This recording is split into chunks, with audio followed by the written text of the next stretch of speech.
Centring కాంట్రాక్టర్ల ఐక్యత, centring కాంట్రాక్టర్ల ఐక్యత. జై సెంట్రింగ్. అమూల్యమైన సందేశాన్ని ఇచ్చినందుకు మనం ముందు కాదు, మనం అన్న వచ్చినాక అర్ధగంటకు వచ్చినాం. అన్న ముందునేటోడు మేము ఇంతవరకు చూడలేదు. మన శ్రావణన్న గారికి శాలువాతో సన్మానం చేయడం జరుగుతుంది. ఇష్టన్న శాలువాతో సన్మానం.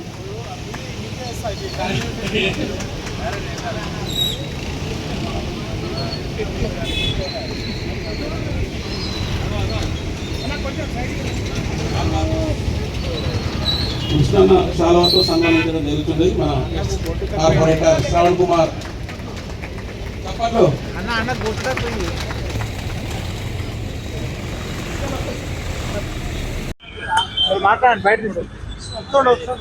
అన్న ఒక 2 పాటలు బయట తీసుకుంటానే.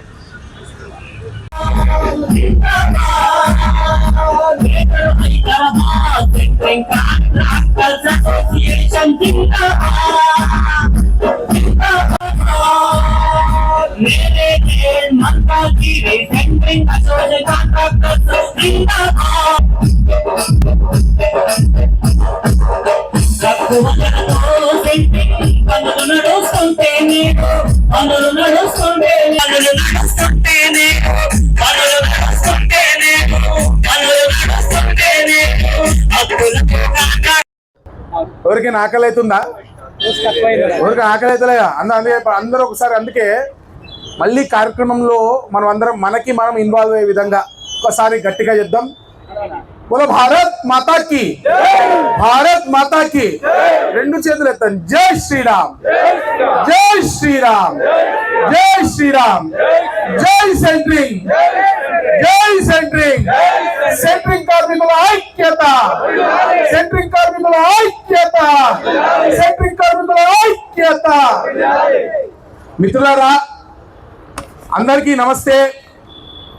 ఈరోజు ఈ కార్యక్రమంలో పాల్గొన్నటువంటి greater Hyderabad centring contractors association chairman Shri G Veeresh Yadav గారికి, అదేవిధంగా వైస్ చైర్మన్లు K Srinivas Yadav, V Chandraiah, G Kanakareddy గారికి, అదేవిధంగా అధ్యక్షులు కె మహేష్ యాదవ్ గారికి, జనరల్ సెక్రటరీ వి అశోక్ గారికి, వర్కింగ్ ప్రెసిడెంట్ పి వెంకన్న గారికి, ముఖ్యంగా కోశాధికారి చాలా ఇంపార్టెంట్ ఎన్ మైపాల్ రెడ్డి గారికి, సిహెచ్ రమేష్ గారికి, సహ కోశాధికారి ముప్పిడి రాజు గారికి. కోశాధికారి లేకుంటే మీతో ఎంతున్నా కష్టమే కదా.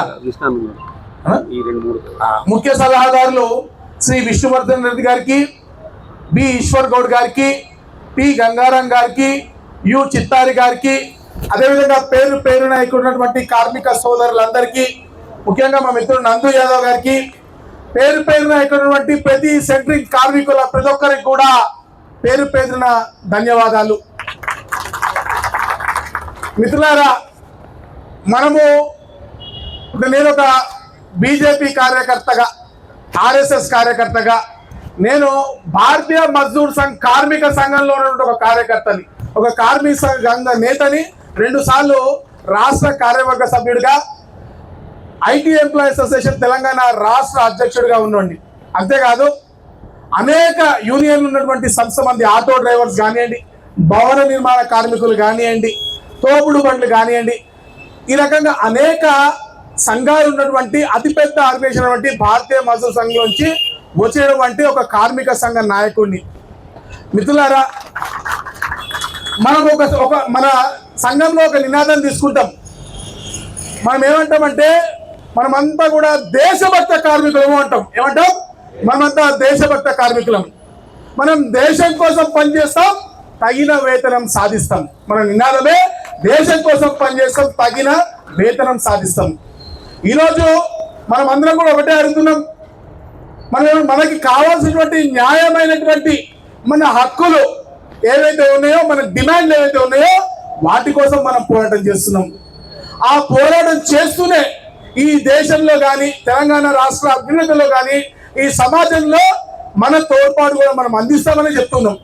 నేను మనం అందరం కూడా జిహెచ్ఎంసీ జోనల్ కమిషనర్ గారికి కూడా రిప్రజెంటేషన్ ఇచ్చాం కదా. అప్పుడు కూడా చెప్పినాం, మీకు పూర్తిగా ఒక పౌరులుగా బాధ్యతాయుతమైనటువంటి ఒక అసోసియేషన్ గా మీరు చేసేటువంటి ప్రతి పనికి మేము సహకారం అందిస్తాం, కానీ మా సమస్యలు కూడా మీరు పట్టించుకోవాలన్నాం. మనం ఏమని చెప్పినాం, మీరు అక్రమ నిర్మాణాలు కూల్చుకున్నారు, మీ పని చేస్తే చేసుకున్నారు, కానీ అక్కడ పెట్టినటువంటి 3 లక్షలు 4 లక్షలు 5 లక్షల రూపాయల మన కష్టం, మన ఇన్వెస్ట్మెంట్ నేలపాలు చేయొద్దు, మా కడుపు కొట్టద్దు, మీరు కొట్టే ముందు మాకు చెప్పండి అని చెప్పినాం. అంతే కదా? అంతేకాదు పలు సందర్భాల్లో మనం ప్రభుత్వ పనులు కూడా చేస్తాం, ప్రైవేట్ పనులు కూడా చేస్తాం. గతంలో 2-3 సంఘటనలు కూడా జరిగిన. ఒక ఆటోలో రాత్రిపూట వచ్చి సెంట్రింగ్ డబ్బాలు ఎత్తుకుపోయేటువంటి గ్యాంగులు. అక్కడ నరసింహారెడ్డి నగర్ దగ్గర కూడా మనం ఒక బిల్డింగ్ కట్టిస్తున్నాం మెయిన్ రోడ్ పైన, మీరు అందరూ చూసి ఉంటారు, ఆడ కానీ ఈడ కానీ. ఇటువంటి సంఘటనలు జరిగితే వెంటనే పోలీస్ వాళ్ళతో మాట్లాడి మన సెంట్రింగ్ కార్మికులకు న్యాయం జరగాలి, వాళ్ళ మెటీరియల్ పోకూడదని చెప్పి వెంటనే సీరియస్ యాక్షన్ తీసుకోవాలని చెప్పిన తర్వాత 2 రోజులకి వాడిని పట్టుకొని తీసుకొచ్చారు పోలీసు వాళ్ళు, మన డబ్బాలు మనకి ఇప్పించారు. అంతేవిధంగా మనం ఏం చేస్తున్నాం, మనం ఇన్వెస్ట్మెంట్ చేసేటువంటి మన డబ్బుతోటి మనం చేసేటువంటి పనికి మనకు భద్రత కావాలి, మనం చేసేటువంటి పనికి సరైనటువంటి గుర్తింపు లభించాలి. మధ్యలో దళారులు వద్దు. ఈ 51 రూపాయల స్క్వేర్ ఫీట్ డిమాండ్ ఏదైతే ఉందో మధ్యలో దళారులు తినేస్తున్నారు, వద్దు. శ్రీరా అది సెంట్రింగ్ కార్మికుడికి దక్కాలన్నదే మన డిమాండ్. అంతేనా? డైరెక్ట్ గా దళారులతో సెంట్రింగ్ కార్మికుడికి పడే ప్రతి కష్టానికి సంబంధించినటువంటి ప్రతి చెమట చుక్కకు సంబంధించినటువంటి ఫలితం మనకే దక్కాలని మనం అడుగుతా ఉన్నాం. అంతేకాదు మిత్రులారా, మనకి కష్టంతో కూడుకున్నటువంటి పని, కష్టంతో కూడుకున్న పని చేసేటప్పుడు మనకి దెబ్బలు తగులుతాయి. అనేక సార్లు ప్రాణాపాయమైనటువంటి పరిస్థితి కూడా ఏర్పడుతుంది, కార్మికులకు దెబ్బ తగులుతుంది. మరి ఇటువంటి పరిస్థితుల్లో ఆరోగ్య భద్రత కావాలా వద్దా? ఆరోగ్య భద్రత కావాలన్నా వద్దా?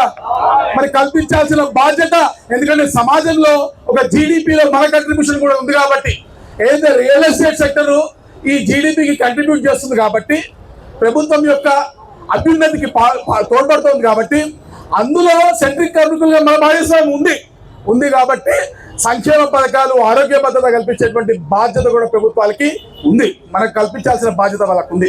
మిత్రులారా, మన దగ్గర పనిచేసే కార్మికులు పేదవాళ్ళు, అనేక మంది అప్పులు చేసో పెట్టి చాలా కష్టం చేసుకొని మనమే సొంతంగా చేసుకుంటే డబ్బులు మిగులుతాయి, 10 రూపాయలు మిగులుతాయి. నంద అంటాడు, అరే నేను ఎప్పుడు ప్రోగ్రామ్ నా వెంబడి తిరగాని చెప్పి, ఎందుకంటే ఫస్ట్ పని చేసుకోని చెప్తాను, నేను చేసుకుంటే 1000 రూపాయలు నాకే మిగులుతాయి కదా, ఒకటి తగ్గితే అంటారు. అంటే మనం కష్టపడి పని చేసేవాళ్ళం, ఏమన్నా దోచుకొని బతకాలనుకునేటోళ్ళం కాదు, కష్టం చేసి బతకాలనుకునేటోళ్ళం కదా. మరి ఇటువంటి వాళ్ళకి ఆరోగ్య భద్రత కల్పించాల్సిన బాధ్యత ఈ ప్రభుత్వాలకు ఉందా లేదా? అదేవిధంగా మీరు చూడండి, ప్రభుత్వ సంక్షేమ పథకాలు ఏ ప్రభుత్వమే కానీ, కేంద్రం కానీ రాష్ట్రం కానీ ఏ పార్టీ ప్రభుత్వం కానీ అనేక సంక్షేమ పథకాలను తీసుకొస్తున్నాయి.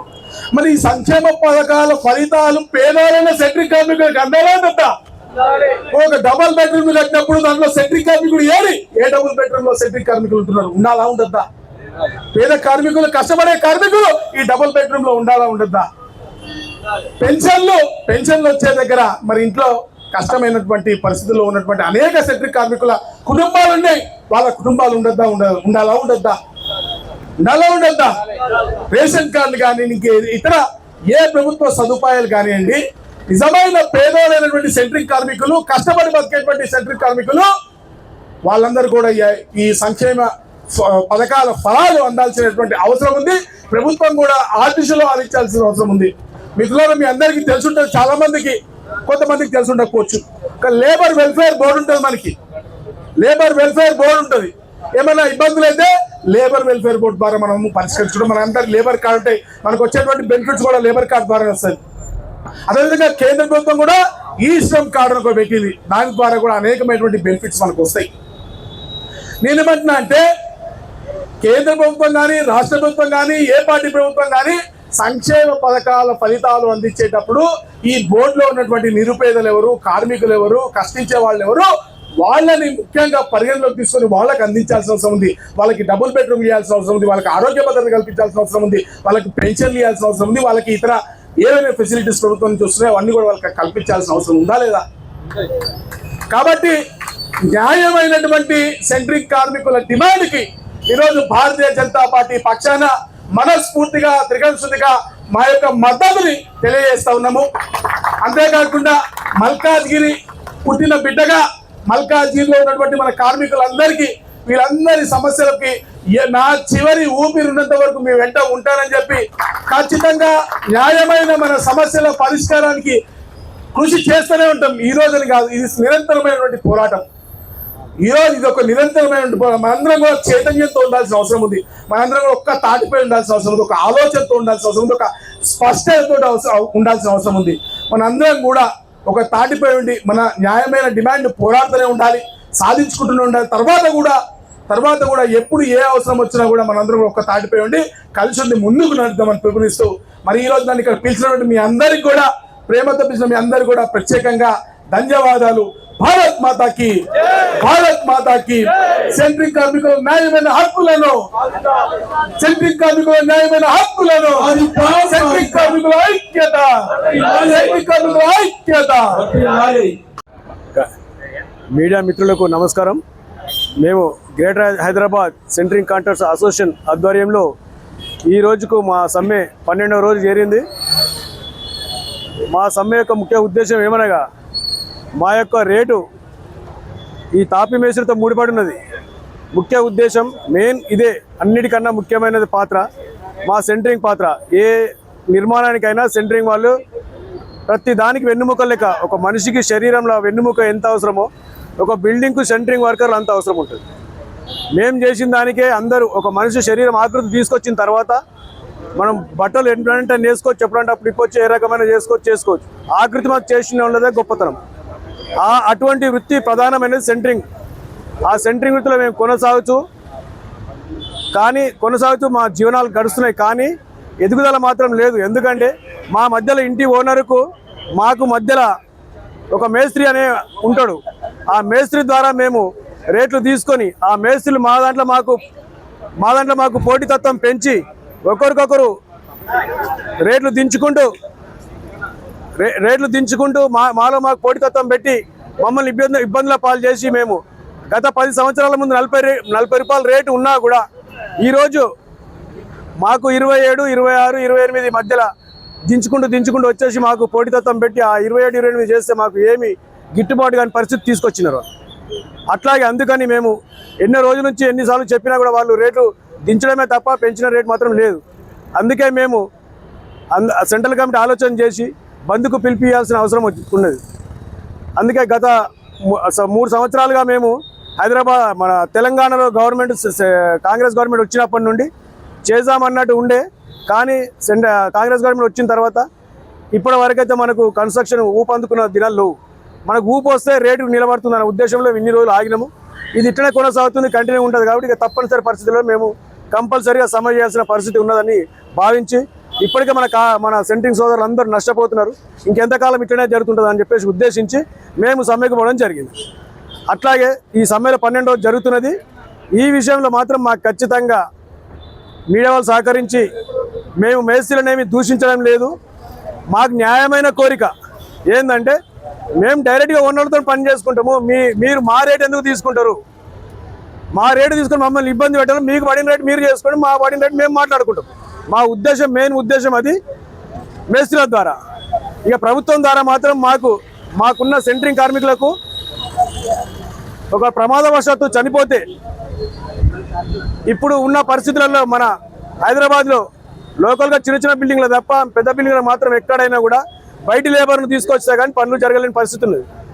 బయట లేబర్ను తీసుకొని వచ్చినా మన లోకల్ లేబర్ అయినా కూడా ప్రమాదవశాత్తు కార్డు లేని వారికి ఏమైనా ప్రమాదవశాత్తు జరిగి పెద్ద ఇబ్బందుల పాలైతే మాత్రం కార్డు లేకుండా ఎటువంటి ప్రయోజనం పొందడం లేదు సంక్షేమ బోర్డు ద్వారా.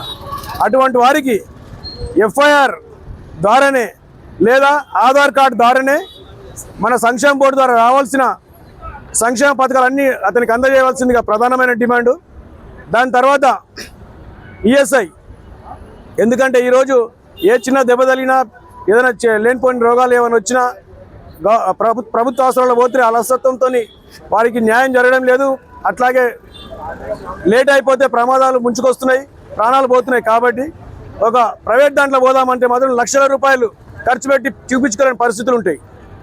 అందుకని ESI ద్వారా మాకు నాణ్యమైన వైద్య సేవలు అందుకున్నటకు వారికి మాకు అవకాశం ఇవ్వమని చెప్పేసి ESI ద్వారా ప్రభుత్వాన్ని కోరుతున్నాం. మేము ఆ ESI కార్డు కూడా ప్రతి కార్మికునికి, ఒక సెంట్రింగ్ కార్మికుని కాదు మేము కోరేది, భవన నిర్మాణ కార్మికులందరికీ వర్తింపజేయాలని చెప్పేసి మేము అడుగుతున్నాం. ఈ రెండు ప్రధానమైన డిమాండ్లు మన ప్రభుత్వం ద్వారా. అట్లాగే మాకు అమావాస్య కూడా ప్రభుత్వం ద్వారా మాకు గుర్తింపునివ్వాలని చెప్పేసి మేము కోరుతున్నాం. ఇంకొక డిమాండు మా యొక్క ఈ రోజులల్లో ఇనుము రేటు పెరిగిపోయి మాకు ఎక్కడంటే అక్కడ దొంగతనాలు జరిగి మళ్ళీ ఈ స్క్రాప్ దుకాణం వాళ్ళు కూడా వారికి సపోర్ట్గా ఉండేసి మేము ఇక్కడ దొంగిలించిన సామాను వాళ్ళు కొని మాకు ఇబ్బందులు చేస్తున్నారు. కాబట్టి ఇక్కడ దొంగతనాలు ఎక్కువ జరగడానికి కారణమవుతుంది.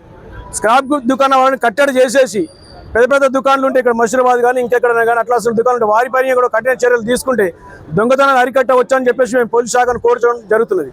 అట్లాగే ఎవరైనా మేము దొంగతనం జరిగి పోలీస్ శాఖ దగ్గర పోతే నిర్లక్ష్యం వహించకుండా ఎంబడే వారి మీద ఎఫ్ఐఆర్ బుక్ చేయడమా లేకపోతే ఇంకేదైనా దర్యాప్తు చేసి వాళ్ళ మీద కఠిన చర్యలు తీసుకుంటే ఈ దొంగతనాలు మాత్రం అరికట్టవచ్చు అని చెప్పేసి మేము పోలీస్ శాఖ వారిని కోరుచున్నాం. మల్కాజిగిరి మహేష్ యాదవ్ అధ్యక్షుని మాట్లాడుతున్నా. మా ఒక డిమాండ్లు ఏంటంటే గత 12 ఏళ్ల సంది మాకు అన్ని రేట్లు పెరుగుతున్నాయి. మా సెంట్రింగ్ రేట్లు ఒకటే మాకు చాలా అన్యాయం జరుగుతున్నది. ఇదేంటంటే దీనికోసం మేము ఈ 16వ తారీఖు నాడు మేము ధర్నా చేపట్టినాము. ఇదో 12వ రోజు. మీడియా సభంగా మేము ఏమంటున్నామంటే బిల్డింగ్ రంగంలో 20 మంది కాంట్రాక్టర్లు పనిచేస్తారు. అందులో కీలక పాత్ర సెంట్రింగ్ పాత్ర. పెట్టుబడి పెట్టి పనిచేస్తాము. మాకు గుర్తింపు లేకుండా పోతున్నది. దానికోసం ఏంటంటే ఓనర్లకు బిల్డర్లకు మనవి ఏంటంటే మాకు మేసిని జరిపేసి మా రేటు మీతో డైరెక్ట్ తీసుకుంటామని ఈ మీడియా ముఖంగా మేము తెలియజేస్తున్నామని కోరుచున్నాం. Thank you.